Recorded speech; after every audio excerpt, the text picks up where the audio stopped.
दीक्षा, एवढे काजू बदाम खा ना. नाही खायची मम्मा. का रे बेटा? मला नाही खायची, मला आवडत नाही. काय करावं या मुलीला? ड्रायफ्रुट्स खायलाच बघत नाही. काहीतरी युक्ती करायला हवी. दीक्षा, तू काय खाणार यातलं? हा, बघू बघू. हो, दीक्षानी लाडू चॉईस केलेला आहे. आता आपण लाडू बनवूया. हा, आज मी ड्रायफ्रुट्सचे लाडू बनवणार आहे. त्यासाठी लागणारं साहित्य बघूया. 1 वाटी काजू घेतलेले आहेत कट करून. 1 वाटी बदाम घेतलेले आहेत कट करून. 1 वाटी डिंक घेतलेला आहे. 1 वाटी इथे आलिम घेतलेला आहे. 4 चम्मच इथे तीळ घेतलेले आहेत. 2 चम्मच इथे मी खसखस घेतलेली आहे. 1 वाटी खारीक पावडर घेतलेली आहे आणि 1 वाटी इथे मी खोबरं घेतलेलं आहे आणि हे जायफळचा तुकडा घेतलेला आहे. तो मी किसणीवर किसून लाडूंमध्ये टाकणार आहे. इथे मी ऑलरेडी माझ्याकडे खोबरं होतं, हे मिक्सरला फिरवलेलं आहे. हे मी पुन्हा तळून घेणार आहे तुपामध्ये. इथे 250 ग्रॅम मी इथे गूळ घेतलेला आहे. खोबरंसुद्धा हे आणि हे खोबरं मिळून 250 ग्रॅमच आहे. 250 ग्रॅम इथे मी नाचणीचं पीठ वापरलेलं आहे. जनरली गव्हाचं पीठ वापरतो लाडूंमध्ये, पण मी इथे नाचणीचं पीठ वापरलेलं आहे, जेणेकरून हे लाडू आणखीन पौष्टिक होतील. नाचणीच्या पिठामध्ये खूप साऱ्या प्रमाणामध्ये कॅल्शियम उपलब्ध असतं म्हणून. माझ्याकडे एवढा एक डब्बा भरून तूप आहे घरी बनवलेलं, तेच मी वापरणार आहे. आता इथे हे सगळं जिन्नस तळण्यासाठी या तुपामध्ये आपण हे सगळं काही तळून घेऊया. हे लाडू बनवण्याचा उद्देश तोच आहे की जेणेकरून हे जे तूप आहे ते दिक्षूच्या पोटात जायला पाहिजे म्हणून. हे सगळं माझ्या सामानामध्येच मी आणलेलं होतं साहित्य, म्हणून मी ठरवलं की आज लाडू बनवायचे आणि माझ्या ह्या माऊला खायला द्यायचे. रोज एक लाडू खाणारे माऊ माझी हसते. तुम्ही पाहू शकता कशी चम्मच हातात घेऊन इथे हे सगळं साहित्य तळण्यासाठी ती सज्ज झालेली आहे. तापून घेतलेला आहे, त्याच्यामध्ये आपण डिंक तळून घेऊया.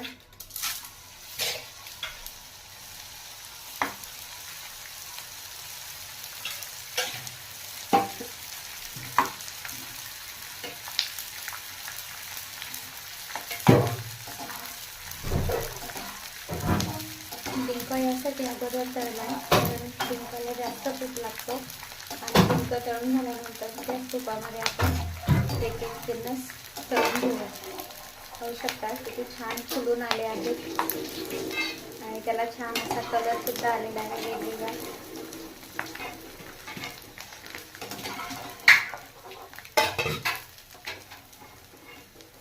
हे डिंक झाडावरून काढलेले असतात. माझ्या मिस्टरांनी इथे मला पेरूचा ज्यूस करून दिलाय रात्री 11:30 वाजता. इकडे त्यांनी मिक्सरवर तो ज्यूस बनवलाय. डिंकाचे लाडू म्हणतात किंवा ड्रायफ्रुट्स जास्त वापरले असतील तर मग ड्रायफ्रुट्सचे लाडू म्हणतात. त्याच्यामध्ये आणखीन आपण ड्रायफ्रुट्स वापरू शकतो. बदाम भाजून घेऊया, त्यानंतर मग काजू भाजून घेऊया. हे पाहू शकता किती झालेले आहेत.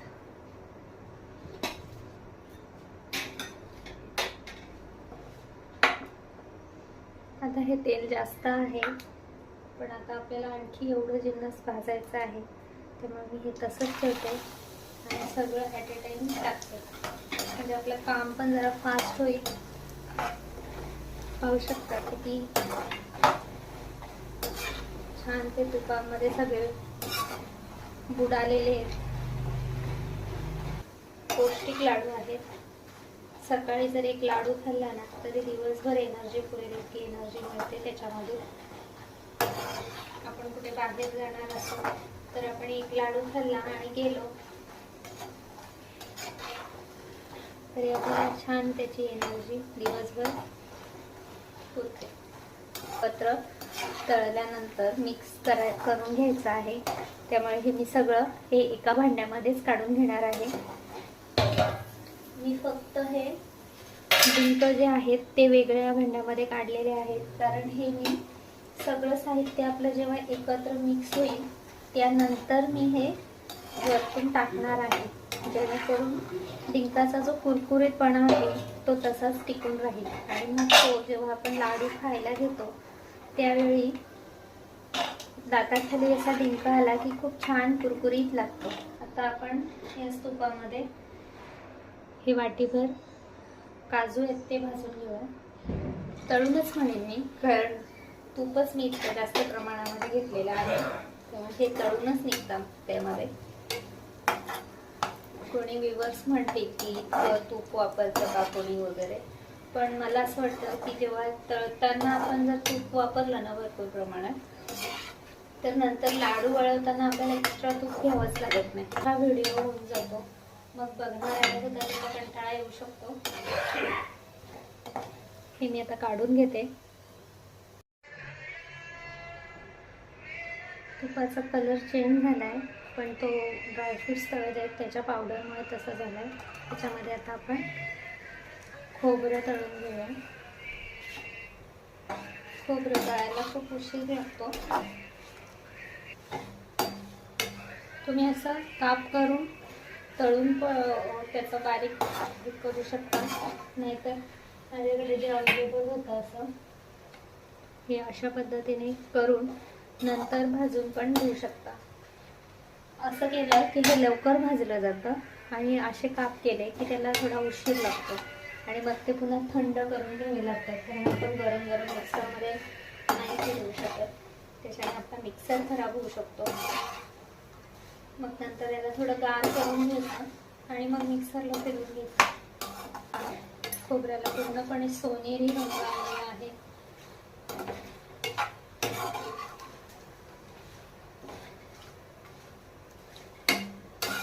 आता हे मी काढून घेते एका भांड्यामध्ये.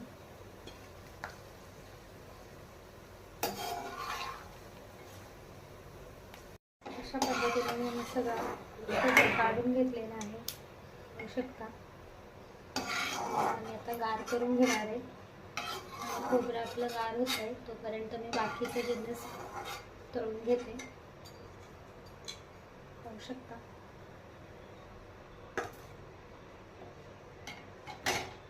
ते आपण आळीम भाजून घेऊया.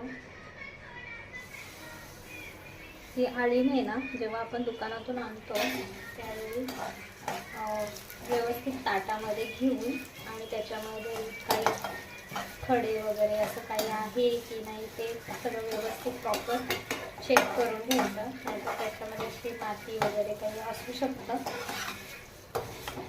हे मी आता आणलेलं नाही, माझ्याकडे ऑलरेडी होती तीच मी यूज केलेली आहे. पाहू शकता किती छान ती फुलून आली आहे. तुम्हाला तळून जर ही आळीम वापरायची नसेल ना, म्हणजे इन्स्टंट कमी लाडू वगैरे असतील, लगेच संपणारे असतील, तर त्यामध्ये आपण ही दुधामध्ये किंवा पाण्यामध्ये भिजत घालायची. ती छान अशी फुलते, पाणी ऑब्झर्व करते पूर्ण. आपला सब्जा वगैरे कसं असतो ना तशा पद्धतीने ती फुलून येते आणि मग ती लाडूमध्ये यूज केली तरी पण छान लागते. पण आता हे माझे लाडू जास्त होणार आहेत आणि ते किती दिवस टिकतील आपण सांगू शकत नाही तोपर्यंत, म्हणून मी तळून घेतली नाही.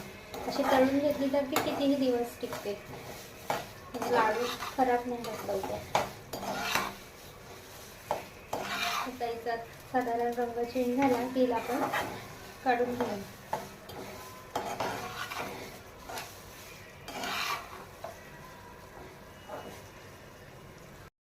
आळीम मी पूर्णपणे काढून घेतलेली आहे.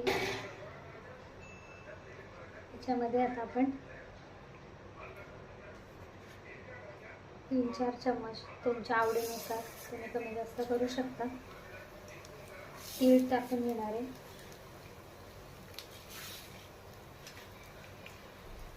4 चम्मच घेतले.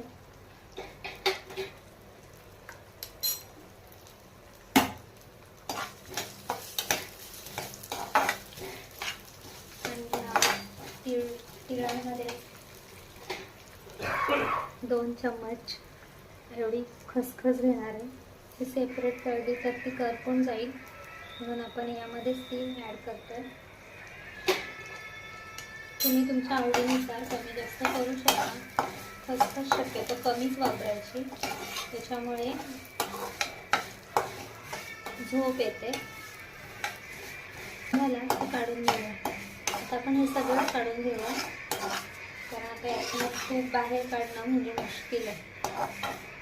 तसंही आपल्याला पुन्हा लाडू वळवताना तूप टाकावंच लागणार असतं. आता हे असंच आपण ह्या साहित्यामध्ये काढून घेऊया.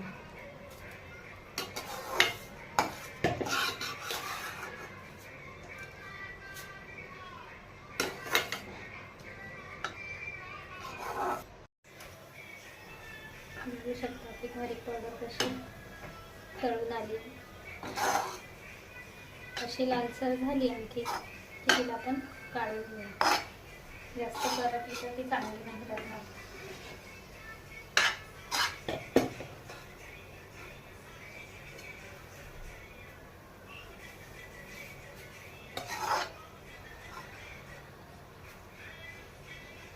कढईमध्ये थोडंसं तूप टाकून आपण तो खोबरा मिक्सरला फिरवून घेतला आहे तो आपण याच्यामध्ये भाजून घेऊया.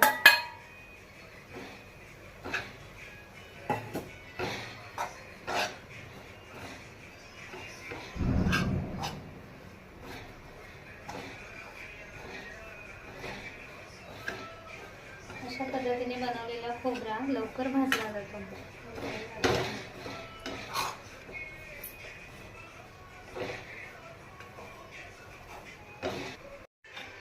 पाहू शकता कसे लगेच लाल झालेला आहे खाली. किती पटकन भाजला गेला हा खोबऱ्याचा पीस. तुम्हाला आवडत असतील तर किसून सुद्धा खोबरं वापरू शकता. त्याला खूप जास्त मेहनत आणि वेळ वाया जातो, त्याच्यामुळे हे असे पर्याय वापरले जातात. खोबऱ्याचा कलर बदलला की मग काढायचा.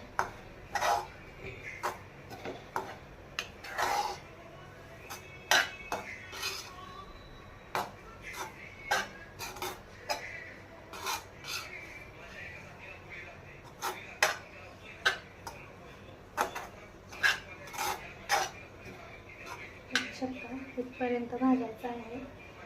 आपण खोबरं सुद्धा ह्या मिक्सरमध्येच काढून घेणार आहे.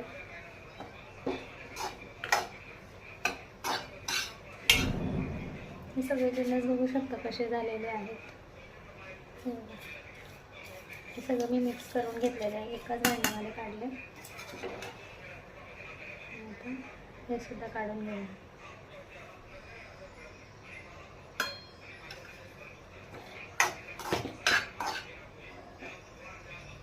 मध्ये थोडंसं तूप टाकून आता आपण हे नाचणीचं पीठ आहे ते भाजून घेऊया. नाचणीच्या पिठामध्ये खूप जास्त प्रमाणामध्ये कॅल्शियम असतं म्हणून लहान मुलांना वगैरे हे नाचणी सत्व करून दिलं जातं. नाचणी सत्व कसं बनवलं जातं घरच्या घरी त्याचा व्हिडिओ मी लवकरच चॅनलवर अपलोड करेन.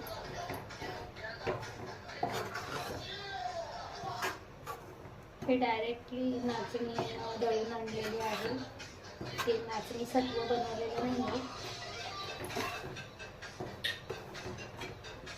कोणतंही पीठ तुपामध्ये भाजताना अशा पद्धतीच्या गुठळ्या होतात, तर घाबरून जायचं नाही की आता ह्या गुठळ्या झाल्या पिठाला वगैरे. असं लाडू वगैरे बेसनाचे लाडू वगैरे बनवताना सुद्धा अशा पद्धतीच्या गुठळ्या होतात, पण ते जसं आपण त्याच्यात तूप ॲड करत जातो आणि ते भाजत जातो हळूहळू तशा ते नंतर हळूहळू कमी होऊन जातात. प्रमाण जरा जपूनच वापरावं, कारण ह्या सगळ्या मिश्रणामध्ये सुद्धा हे सगळं तुपामध्ये भाजलेलं, त्यामुळे याला सुद्धा एक्स्ट्रा तूप टाकायची गरज लागणार नाही आहे त्याच्यामध्ये. हे मी भाकरीसाठी बनवलेलं पीठ होतं आणि माझ्याकडे आता एवढंच शिल्लक आहे, ते मी आता लाडूसाठी यूज करत आहे. जनरली मी गव्हाचंच कणिक वापरते जेव्हा असे ड्रायफ्रूट्सचे लाडू बनवते तेव्हा. गव्हाच्या कणकेपेक्षा त्याच्यामध्ये जास्त प्रमाणात कॅल्शियम असते आणि त्याच्यामध्ये आणखी थोडं थोडं तूप आपण ॲड करू.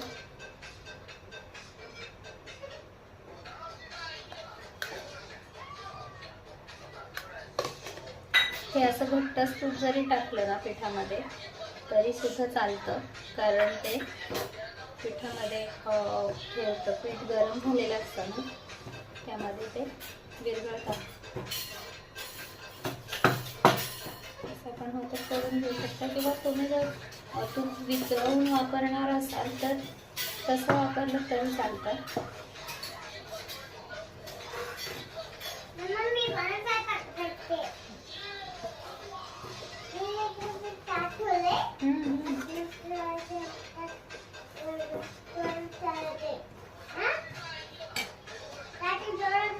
यासाठी मी मीडियम फ्राय ठेवलेली आहे.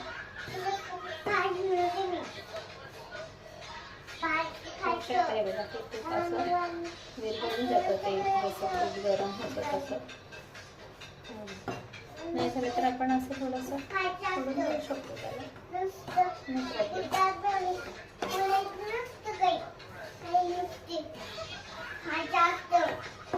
ह्या गोष्टीला सुद्धा पेशन्स ठेवावे लागतात.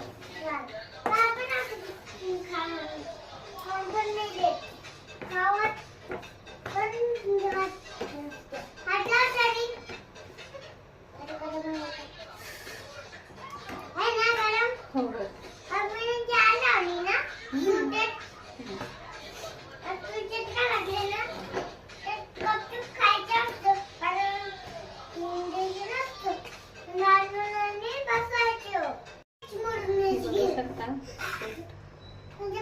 इथपर्यंत असं भाजून घेतलेलं आहे तुपामध्ये. काळाच असल्यामुळे ते जरा समजायला जातं की ते पीठ भाजलं आहे की नाही. आपण बघू शकतो की पीठ त्याच्या सगळीकडे लागलेलं आहे आणि असं दिसायला लागलं. आपण माझ्या मावची इकडे बडबड चालली.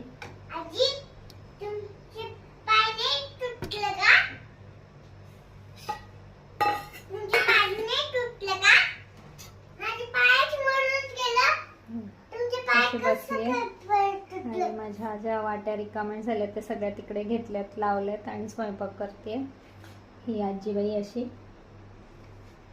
आणि म्हणते मी आजी. आणि तू कोण? तू सासूबाई. आणि मग सुनबाई कोण? इथे सगळं आपलं मिक्स केलेलं आहे ते, आणि हे डिंक ठेवलंय नंतर टाकायला वरून. आणि हे आता पीठ मी काढून घेते.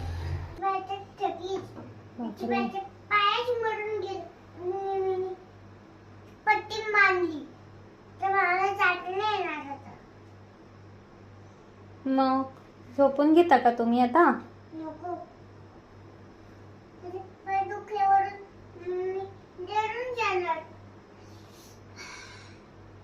काय काम केलं तुम्ही?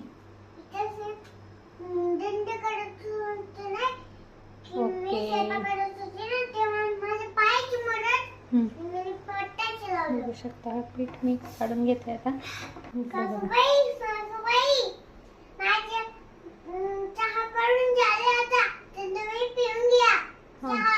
हो का?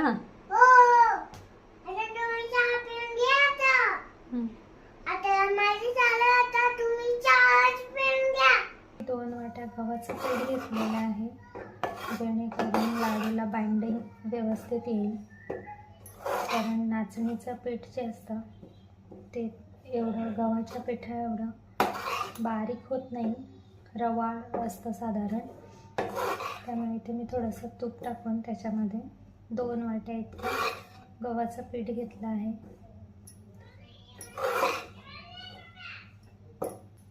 याच्याने लाडूला टेस्टसुद्धा चांगली येते आणि बाइंडिंग व्यवस्थित बसतं. कारण आपण ड्रायफ्रूट्स वगैरे आहे त्याची पावडर नाही करून घेतली, ते फक्त कट करून घेतलेले आहे. पावडर केलेली असते की लाडूला बाइंडिंग येते, पण असे ठेवले की आपल्यालाही कळतं की हा याच्यामध्ये ड्रायफ्रूट्स आहेत आणि मग ते आवडीने खाल्ले जातात. तूप घेतलेलं आहे, पुन्हा यामध्ये असं तूप ॲड करू शकतो.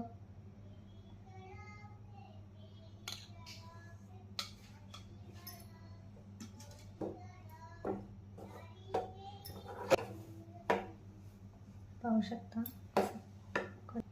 मी एवढी 1 पाव किलोची घेणार आहे गुळाची.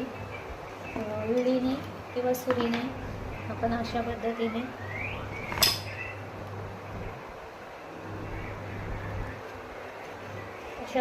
तिला चिरून घेणार आहे.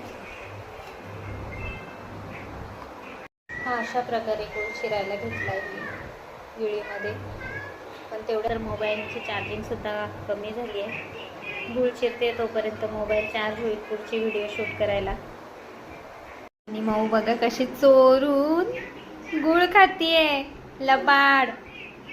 तिच्या लाडू बनवणार बघा. आता लाडू बनवतात कसं ते तरी बनवून घ्या बघा. झाल्यानंतरचं हे आपलं फायनल साहित्य आहे. ही आपली आता आपण जी सगळी भाजणी केली सगळ्या ड्रायफ्रूट्सची आणि जेवढं साहित्य होतं त्याची, हे मिश्रण आहे ते. हे पीठ आहे आपण भाजून घेतलं आहे, तुपामध्ये तळलं ते.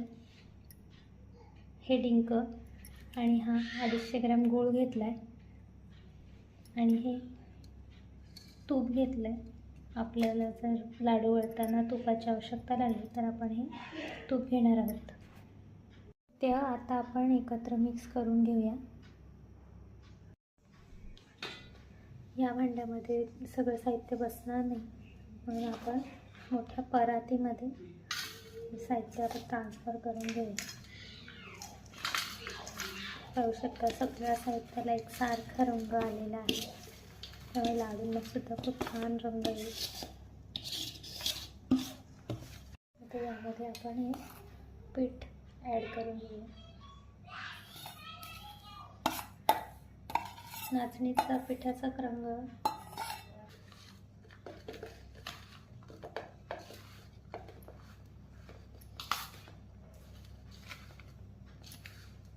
हे बघा. एवढ्या वेळ आपण हे मिक्स करतो ना, म्हणून हे डिंक जे आहे ना ते यामध्ये मिक्स नाही केलं. हे गूळ वगैरे टाकल्यानंतर, गूळ टाकल्यावर आपल्याला सगळं मिक्सर एकदम असं कुस्करून थोडंसं घ्यावं लागतं. त्यावेळेस ते डिंकाचे जे कडे आहेत ना ते सगळे फुटून जातात, मग ती मजा राहत नाही डिंकाचे लाडू खाण्याची. प्रत्येक महिलेने असे पौष्टिक लाडू बनवायला हवे आपल्या कुटुंबासाठी, स्वतःसाठी. दिवसभर राबत असते, एक लाडू खाल्ला ना तरी त्याची जी शरीरासाठी लागणारी ऊर्जा आहे ना ती तिला याच्यामधून मिळते. रोजच आपण किती हेल्दी, किती प्रमाणात आपल्याला जेवढ्या कॅलरीज पाहिजे तेवढ्या आपल्या शरीरात जातीलच असं नाही ना. मग त्यासाठी हा एक उत्तम पर्याय आहे स्वतःला हेल्दी ठेवण्यासाठी.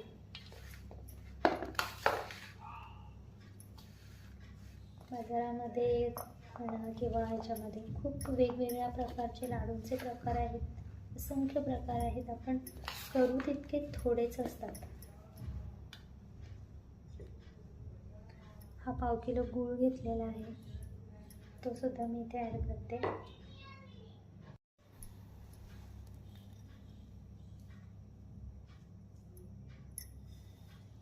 गोड लाडू आवडतील.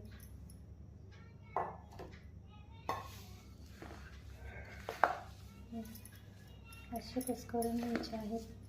हे करून तो गूळ त्याच्यामध्ये जाईल.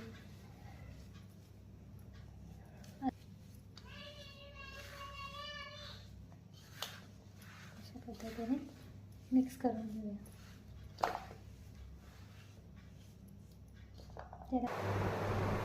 यामध्ये आपण गव्हाचं पीठ जे भाजून घेतलं आहे ते आपण यामध्ये टाकतो.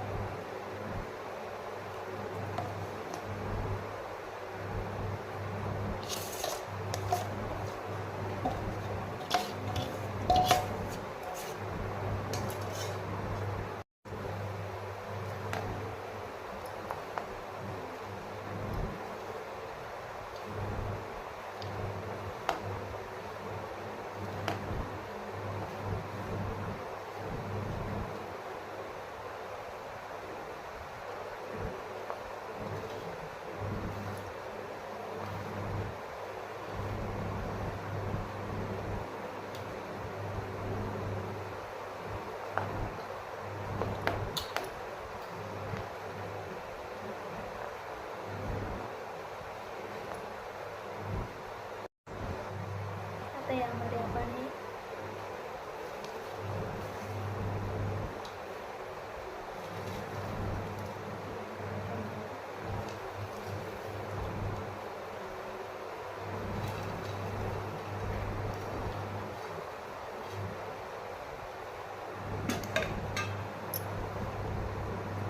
आता त्याला जोराने दाबायचं नाही, फक्त जस्ट असं मिक्स करून घ्यायचं.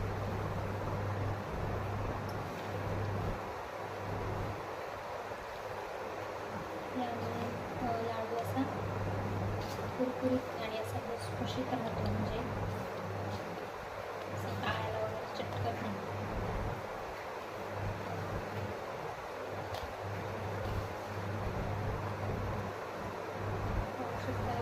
परात घेतली आहे, त्यामध्ये सुद्धा काही सारण पुरत नाही आहे.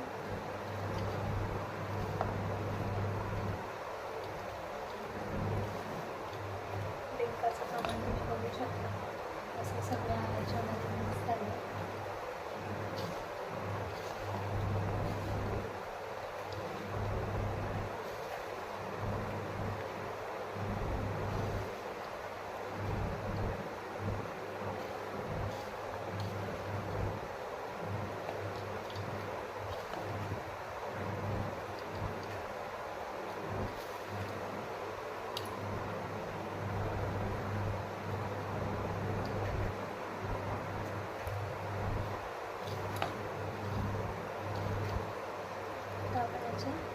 लाडू बनवून घेऊया.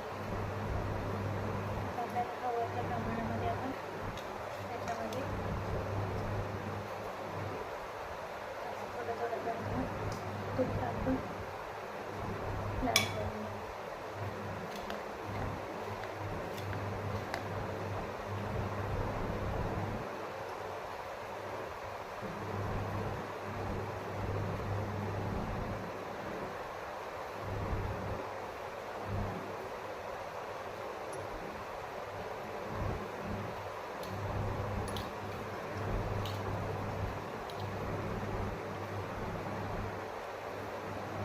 शकता तुम्ही लाडू खूप छान वळला गेला आहे आणि त्याच्यामध्ये ड्रायफ्रूट्स अशाच पद्धतीने आपण आणखी लाडू बनवून घेऊया.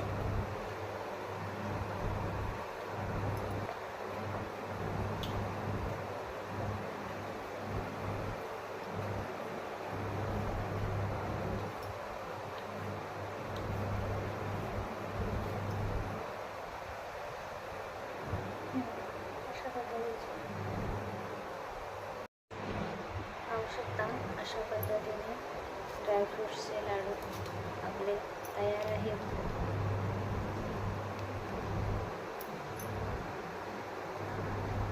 तर कशी वाटली रेसिपी मला कमेंट्समध्ये सांगा. आणि असे हेल्दी लाडू सगळ्यांनी करून खा.